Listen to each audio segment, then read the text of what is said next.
The Firm, India's only show on corporate law, tax and audit matters. A well-designed GST could boost GDP growth by up to 2%. The first discussion paper on GST in India was issued in 2009. It's 2015 and we have the design for what many experts call a half-baked GST. A dual structure, an additional 1% levy on interstate supply of goods, several exclusions and very little time to the 1st April 2016 deadline.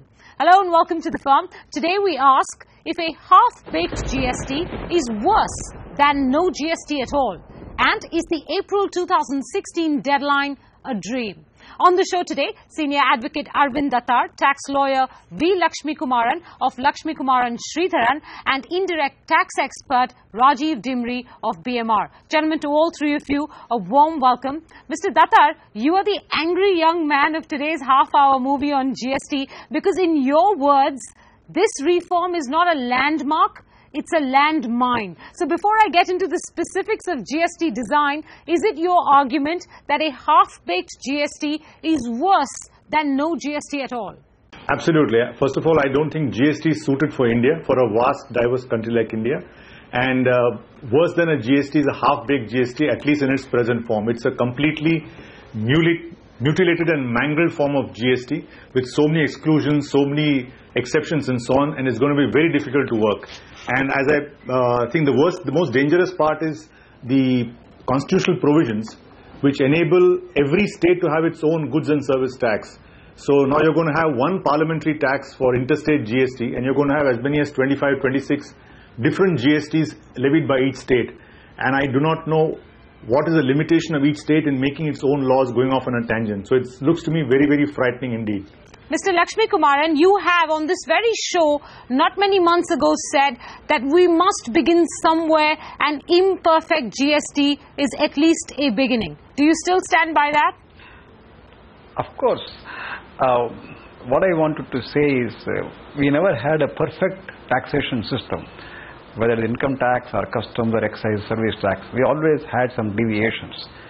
But I do believe that GST regime will definitely avoid the cascading effect and also will make our export products a little more competitive. So therefore, even if we are going to get a so-called, I would say imperfect GST, we should welcome it. Over a period of 3-4 years' time, all the wrinkles can be ironed out. Rajeev, would you stand in the corner of Arvind Datar or in the corner of Mr. Lakshmikumaran? I respect both of them, but on this one, I'll go with Mr. Lakshmikumaran. I think the way I see it is April 1, 2016 is the beginning of the process of implementing GST. We don't have to judge it as on that day. So I agree that it is a fragmented system with lots of exclusion. But the way I look at it is that it is a process that we are beginning. And over a period of time, short period of time, we will get many of those exclusions back into GST. But a center state dual GST will remain, but that is no different from the system that we have. So I do believe that the system that is being proposed, while may not live up to the global standards, but it is a huge improvement from where we are today.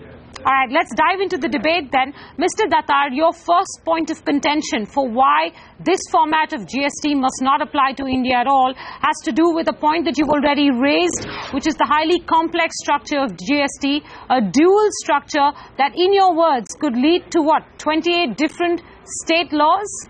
Yes. You can have 28 different service tax laws. And there's a GST council under the constitution whose powers are only recommendatory. Actually, if you see Article 246A of the constitution, it says that every state legislature can have a goods and service tax. Now, there is nothing in the constitution which prohibits or prevents one state from going off on a different tangent from the other. There is nothing in the law which prohibits a state from granting some exemptions here and some exclusions there. The basic architecture of the basic DNA of a good GST is a complete seamless web of taxation. And I personally believe that if GST has to work in India, it has to be a unified GST. We can't have a central law and 20-30 state laws. So the DNA is completely flawed. If I may use a common expression, the basic structure of this GST format is completely flawed. And mind you, Lakshmikumaran said 3-4 years. We don't have the luxury of experimentation. You're going to completely change the indirect taxes procedure. and if something is going to go wrong, it's going to be very difficult to correct. So I think it's very, very dangerous in the present format. They could, and unless, see, we have got a history of the states not being disciplined, in terms of VAT also each state has its own rules. What prevents them from having their own service tax registrations, service tax provisions? What about the different VAT provisions? How are you going to manage the interstate movement of goods and so on? What prevents one state from levying one tax, another state from levying another tax? Mr. Lakshmikumaran, won't the central GST law, we haven't seen any signs of it as yet, but whenever it does appear, won't the central GST law serve as a model for all the states? Or do you expect, as Mr. Datar says, different states will have different GST laws? I think this question has been discussed with the empowered committee. The consensus reached is to have more or less a model code will be made. As far as the central GST law is concerned, it will be a separate legislation, and a model code will be made, and then the state governments are going to enact the GST laws of those particular states in line with that particular model code. So therefore, there will be lot of harmonization and lot of harmony as far as the laws themselves are concerned. And as far as the India is concerned, because it is a federal structure, both the central and the state have to necessarily collect the taxes for their share, and therefore for a political decision to be taken at this point of time, if they have a dual system like central GST and state GST, which also empowers the state governments also can collect their own taxes, but if the laws are going to be harmonized and unified, then I don't think there is a big issue relating to each state has freedom to levy or legislate their own way. I think that GST Council will do the policing and monitoring, and therefore I believe that the legislations of various states on the GST will be harmonized, excepting some exception being given for a particular state, a particular commodity. They can increase the tax or lower the tax depending on peculiar situations. Otherwise, the movement of the goods and the payment of taxes both by the center and the states will get ultimately harmonized. Rajeev, hark back to the VAT experiment and tell me whether you expect states to stick to the model code. Do you expect the GST Council to be effective in policing states? Well, I start from a different position that the structure that we have today is fragmented, is flawed. We have a number of, unique situations in different states. I see that those uniquenesses and those divergences coming down. So if the service tax, excise and VAT is going to collapse into a two-tier structure, I agree that we don't have a history of states being extremely disciplined. So the possibility of certain things happening at a state level cannot be ruled out. But that happens today. Today we have far more fragmentation. We have far too many points of compliance. We have far too many points of, arbitrages that exist.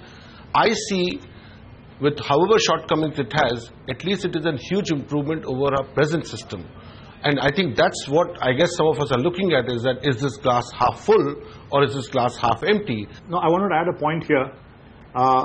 Please note that the GST Council has only recommendatory powers, and there is nothing in the 122nd Amendment which says what will happen if a state refuses to fall in line. There's nothing the Council can do if a state refuses to fall in line. And what happens is these are the minor variations which completely distort the GST. The second reason, Mr. Datar, why your glass may be half empty or all empty is the issue of a mutilated GST. So you make the point that the 1% levy that has been recommended and the parliamentary, the select committee has agreed to that 1% levy, as well as the many exclusions from GST. For instance, petroleum products or alcohol or real estate. Those contribute to a very mangled, mutilated GST structure. Yes, absolutely. And to add to the problem, suppose some states start granting exemptions to certain products. Now, the moment the final product is exempt, you will not get the input credit. So you're going to have more and more distortions in the system. And what is tragic is one of the major input costs is fuel, which is used to generate power. And you're not going to give input credit for the duty paid on fuel. That is so unfortunate. Electricity duties you will not give credit. And I don't understand why you're excluding the entire real estate sector from GST. There is no explanation for that. Rajeev, you can't argue that you're in favor of the 1% levy, and I doubt that you will argue that you're in favor of all these exclusions. So at least to this point, you need to concede that this will lead to a mangled GST? Well, let me state my point, and then I'll come to whether I agree or otherwise.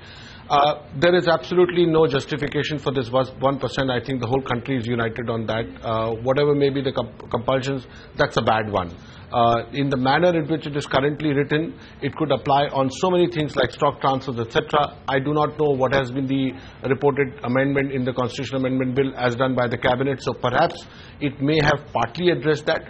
But as it stands today, as it is available in public domain, there is no 1% justification for 1%. So to that extent, I fully agree. On the exclusions part, whether it's real estate, whether it is power sector, whether it is petroleum sector, I think that we need to look at it as a process. So if you're going to judge GST on April 1, 2016, yes, it is going to look something completely mangled and without justifications, without all these exclusions, don't make any sense. And that's, I think, at least in my mind, is the process that we need to walk, that the process of implementation of GST is going to take time, 3, 4, 5 years. The way we look at it today, the petroleum sector is not fully integrated into our existing system because the credits are restricted under excise for number of things. Real estate is not fully integrated into our present system. So some of these, power is not integrated into our present system. So these are not new exclusions. I'm not justifying it. I hope they were already included, but in my mind the assessment, perhaps I'm over optimistic, but my assessment is that from the time it gets implemented in 3-4 years, this will come in. So I don't see these things as making the situation worse than what it is.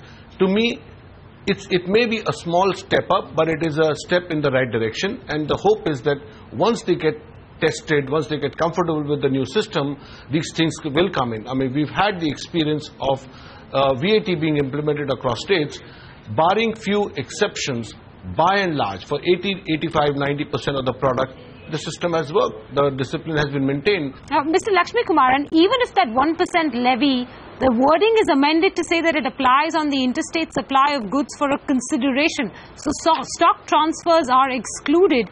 Even then, would you say that the 1% levy truly mutilates this GST structure?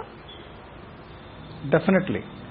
On this particular point, whichever tax is being paid at a particular state, if it is not given as a credit at the other end, it is mutilation. And to that extent, I entirely agree with Rajeev. Having said that, I think all the state government and the central government are approaching this particular new levy GST with caution. I think center is worried about the compensation to pay to the states. States are worried about whether they will lose the money or not. As a person, I feel that there will be revenue buoyancy, that the fears of both the center and the states are unfounded. But they will realize it as they move on. So therefore, as a political decision, if they want to do it in the beginning of 1%, I am not voting for it. I am in fact against it, as Rajeev has said. But if that is going to give comfort to the state to at least start the mechanism, I think we should give them the freedom for 1 or 2 years. They will learn that this particular thing actually is not going to give the dividends, and therefore they will ultimately, in fact, there is a promise already that it will be phased out. So therefore, that is about 1%.